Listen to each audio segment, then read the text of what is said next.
I have a question about losing interest in life. For some time,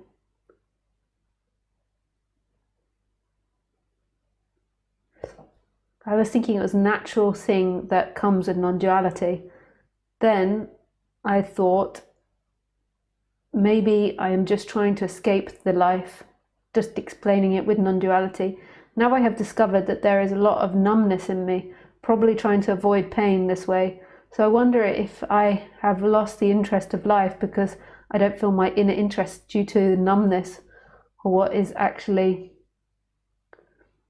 and how to overcome it. Would be great to investigate this a little bit. We can also call. Nice. Yes, it would be good to call. Just let me put my headset in.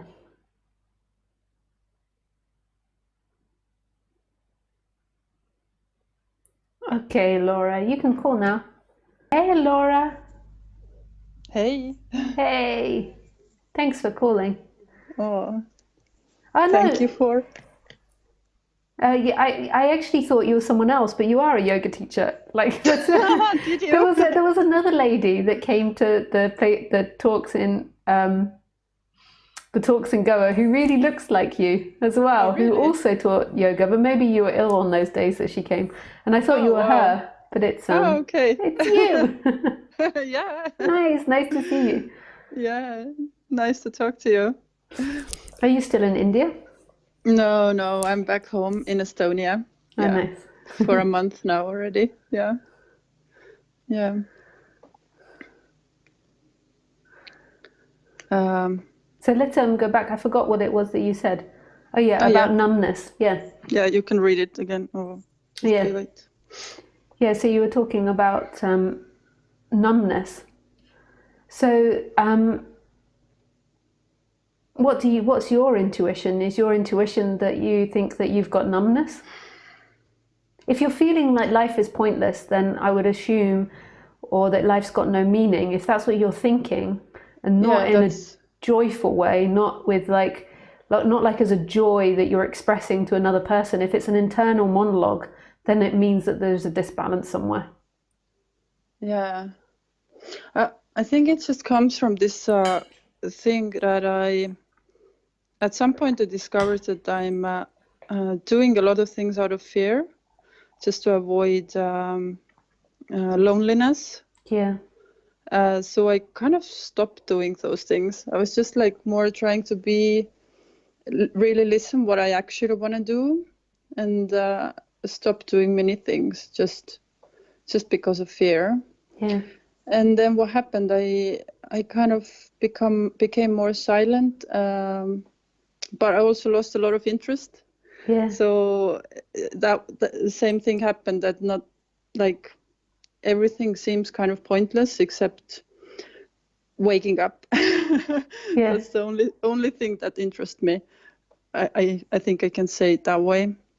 And what does that Yeah. feel like when you say it? Does it emotionally when you say that things are pointless?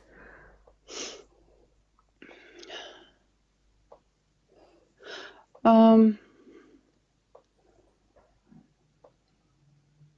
not sure. Right now maybe I'm a little bit nervous, so I'm not completely present with it. Yeah. Yeah. Just take your time. We can just sit quietly until something comes. It's more like when I'm looking for things that interest me, then don't really see much future. So I don't see really point in doing many things. Yeah. That can happen as well. So what are you motivated to do? I'm just motivated to discover myself, like my person, to discover the personal issues maybe, to heal myself, and also just be with the presence. Yeah. And Yeah. what about to feed yourself and to look after yourself and make yourself healthy? Like Yeah, eating well. I don't think I'm eating very well right now. Like, I'm going to the shop and I'm like, yeah, I'm hungry, but I really don't know what I want to eat. And Yeah. then I'm kind of very lazy about it as well right now, currently. And do you have low energy?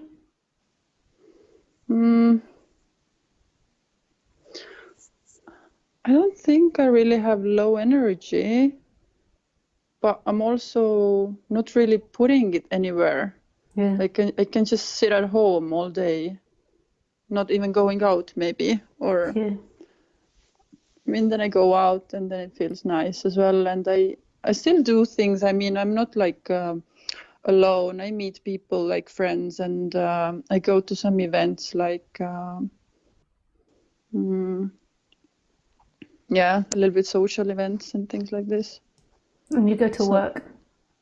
no, like I am a yoga teacher, and I didn't really pick up any yoga classes when I got back from India. Just one class a week, so I just have one class a week.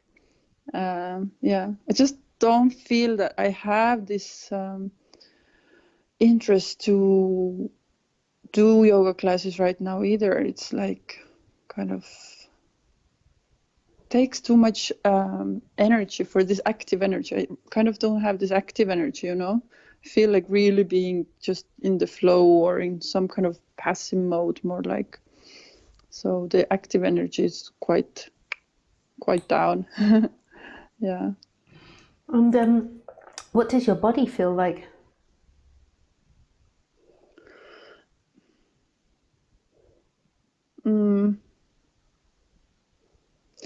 Well, currently this week, it's been quite random in my body. I don't think I've been very present in my body, not very connected.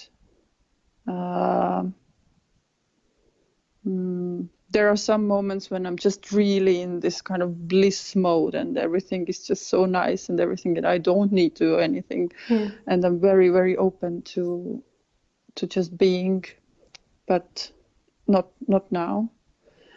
Also this numbness, I think I'm more numb right now because a couple of days ago I went to where all this numbness topic actually came from. A couple of days ago I went to some kind of therapy session, and I just mentioned this thing that I'm quite passive in my life right now. I'm not doing too much, and the therapist, who is also very intuitive and channeling, and she just started to like feel very strong pain. And then I like we went along with this thing, and yeah, we got to some kind of stuff, and myself, I could connect it with mentally through it, and I could feel a little bit, but mainly I just felt emotionally disconnected from it. Yeah. I could feel like hardness in my chest. I could feel like energetic blockages. Yeah. Very strongly in my heart and maybe a little bit in my throat, but there was absolutely no emotional connection. Like I could not reach this energy emotionally. It was just numb, and I could not come to present either. Like this numbness was kind of like very strongly there, and I think this is like kind of carrying me this week, today and yesterday. Yeah, actually last week as well. It kind of started last week. A little bit. Yeah.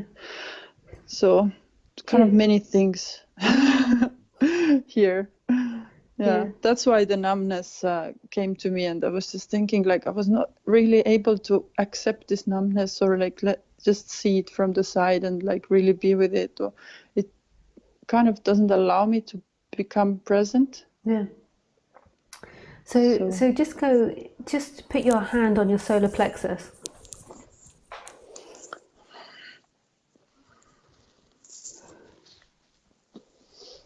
And just squeeze into your solar plexus a bit so you can feel a little bit of pain.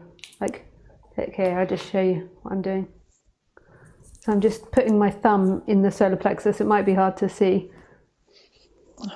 I think my video is a little bit slower in the past or somewhere.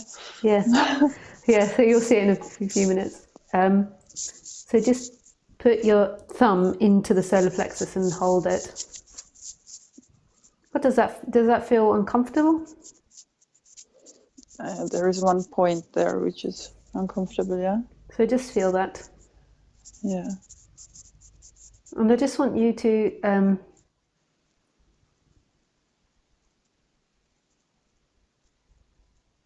think about the idea that life is pointless, that you have no meaning, that there's nothing to do, that life is boring. Just think about these things. So just let me say these sentences and see what happens in you.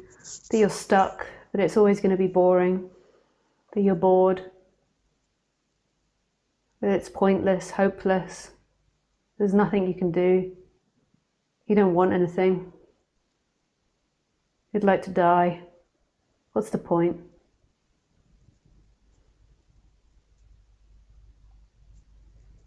Just think about those.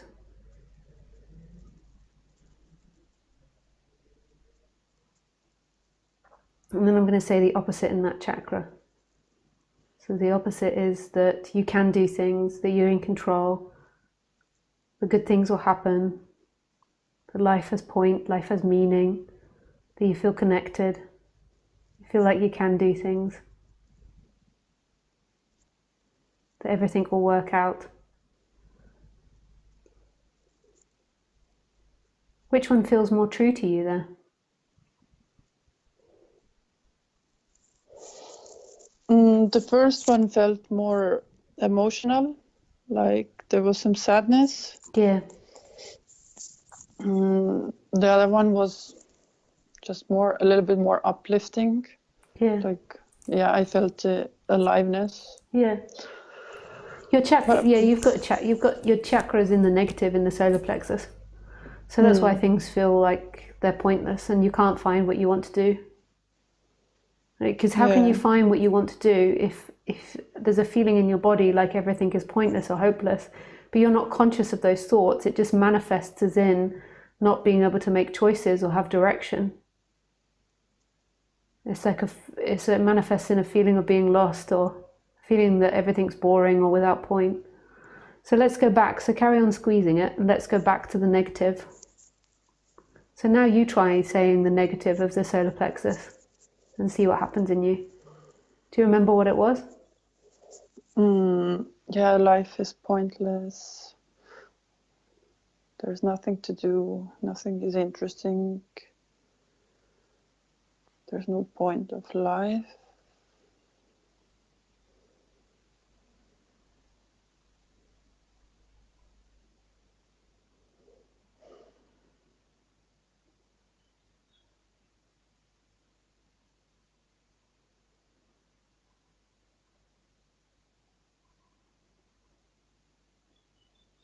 You see, and what we do with the solar plexus is if we've got a solar plexus out of balance, we easily match it up with non-duality because there is no time and like this is it and life is pointless and life is meaningless, but not in any negative way, in a really beautiful, open and expanded way that this means nothing.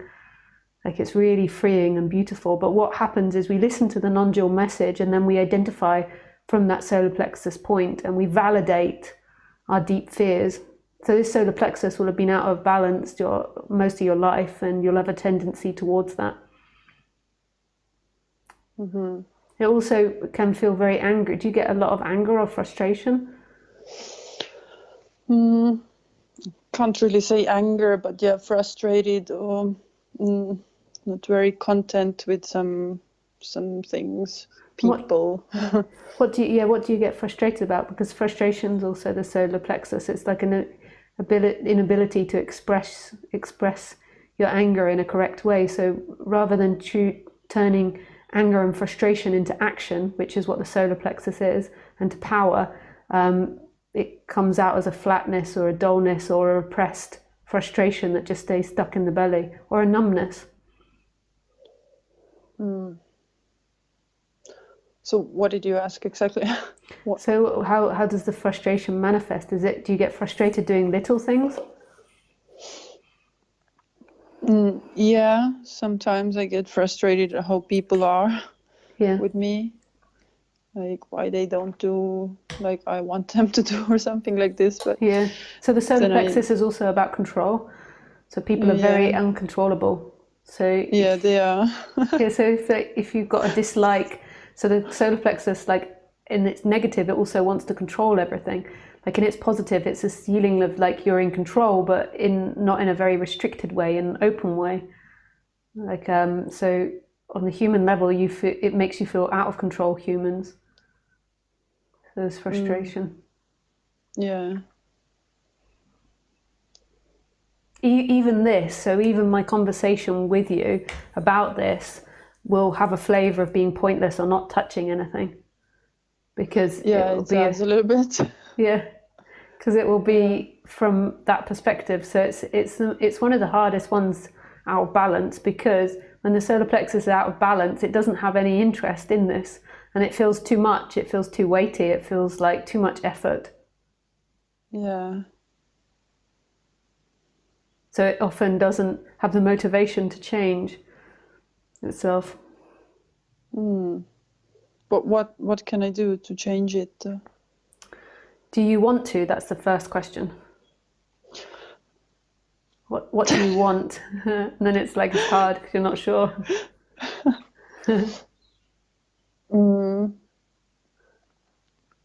Well, I was trying to surrender to this. I was just thinking that maybe it's just the way how it is, and I'm not trying to change things. I'm just trying to surrender to them. So that's why I haven't been really interested in changing it. Yeah. As well. Do you think that thought about not changing it is also the solar plexus? Like coming from the solar plexus? Like it's like, do you think that you've latched on to something that Muji or a teacher, maybe even me, has said, because there's this exhaustion with trying to change things? Yeah, I think I'm just thinking like this kind of things, like if I don't have interest, and I'm like, anyway, who is interested? It's just personal problems, and there is no person. Yeah. And it's. But that's all non-dual bypassing. Yeah, exactly. Like, and I feel that I might be doing it. So yeah, that's what you said to me is totally non-dual bypassing, because what's happening is you've got discomfort in the body, and then you're trying to fix it by saying who is looking. And who is looking is on the ultimate level, the truth, like who is experiencing all of this, and that's total freedom. But if your body keeps being in discomfort, what happens is your solar plexus goes out of balance, and then you keep seeking to avoid that discomfort. And the seeking is what covers up. The seeking is what creates the illusory eye. That identification with the chakras, and the identification with always trying to get somewhere else, and the identification with trying to arrive somewhere is what keeps the illusion going. So it's like, yes, ask those questions, who is looking, and listen to non-duality, but also see that if your body is in discomfort, then you have to deal with that. If you've got a thorn sticking out of your arm, then you've got to deal with that. Like you've got to pull the thorn out of your arm, or if you've got a broken leg, you have to deal with it. Like the chakras is what creates the chakras being out of balance, and the stories that you tell yourself, all the thoughts. So when the chakras are out of balance, there's a disbalance of thoughts, and then there's this identification with the thought, and then this creates the you, the illusory you. Like it creates everything about you. Yeah. And you think so you would say real. I would need to work on my healing. I would say that you just need to investigate exactly who this person is that you believe yourself to be, rather than saying the opposite of like who is there, all there is consciousness. Like investigate who it is that you think you are, and what it is that you want, and what it is that you're seeking for. It's too tight otherwise. So you're waiting to expand, you're waiting for this shift to happen into non-duality, but it's it's like a refuge, like you're using non-duality to work as a refuge for a body that's disbalanced. It's not just you, it's everybody that's seeking is disbalanced. And you have to do both simultaneously. You've got to listen to non-duality and balance the body. This is why in the traditions that in the Vita tradition, they have all these practices like yoga and breathing and service before jnana yoga, which is what's being taught here, to balance the body. And a lot of Westerners are very lazy. Like they come to this because they've already got a disbalance in the solar plexus and they want to go straight to jnana yoga, and they want to go straight to the absolute, and they think that the absolute will be a refuge, and that in some point in the future they'll just flip over into this big consciousness and have a spontaneous awakening, and they live like that with a carrot in front of them. And you've got to deal with the human level of things too. It's not that the human ever becomes enlightened. It's not that the person wakes up. That's the illusion of a lot of people practicing yoga or chakras or anything. They think they'll come to balance. It's that you're relaxing the person so you can see that who you are is this pure consciousness, and there can be this energetic shift. When the person's too dense, there's too much seeking going on. There's too much avoiding going on. But I can't convince you of this. You can listen back and you've got to make up your own mind. And if you've got a disbalance of the solar plexus, then this is going to be so annoying. Yeah, I can't. You said that if I have like pain in my body, but well, that's the thing, that I don't really have pain in my body because I feel I'm more numb to this pain if there is this pain, you know. So that's like a tricky one, like. Yeah. Numbness. And the body should be alive and vital and feeling things, so when you disappear, so when there is a collapse of self, it's like totally relying on the body to navigate. What we do with the illusion of self is we're always navigating from this person that we think we are, and when that person disappears, it's like driving the car. It's like the body navigates by itself, but if your body is numb, how does it navigate? You have to tune back into the body to let it navigate. Let it do its thing. Totally feel it. Like being stuck. And But then on the other time, when I really don't focus on my personal issues, I can really just open up my heart and everything, and then just feel like flying, you know? Like, This is all just what you think. Like what you think is very confusing. The mind is very confusing. So you think that when you don't focus on your personal problems, then you just open up. So why not do it all the time? Yeah. It's just a story you're telling yourself. You say it's not real. Like what I experience. I'm not saying it's not real. I'm saying that it's a story that you're telling yourself. So if that's true, that story that you just told yourself, that you can just focus not on your problems and you can focus on space and then you open up. If that's the truth, then why don't you do it now? So that can't be the way it is. It's something that just happens. There's a grace that comes in, there's an opening up, and then your mind connects the dots and says, it's because I didn't focus on my problems. But then why not do it now? Why not focus on your problems now and open up? But you can't do it now, but your mind is convinced by a story that it wants to repeat to itself because it suits you. It suits your identity and it suits what you like to tell yourself about yourself. Sorry, I speak really quickly sometimes, but you can repeat it on YouTube. I get excited. I also think it's from working with people for many years that sometimes when I'm trying to get something out and someone doesn't want to hear it, they interrupt me a lot and then I forget what I'm trying to say.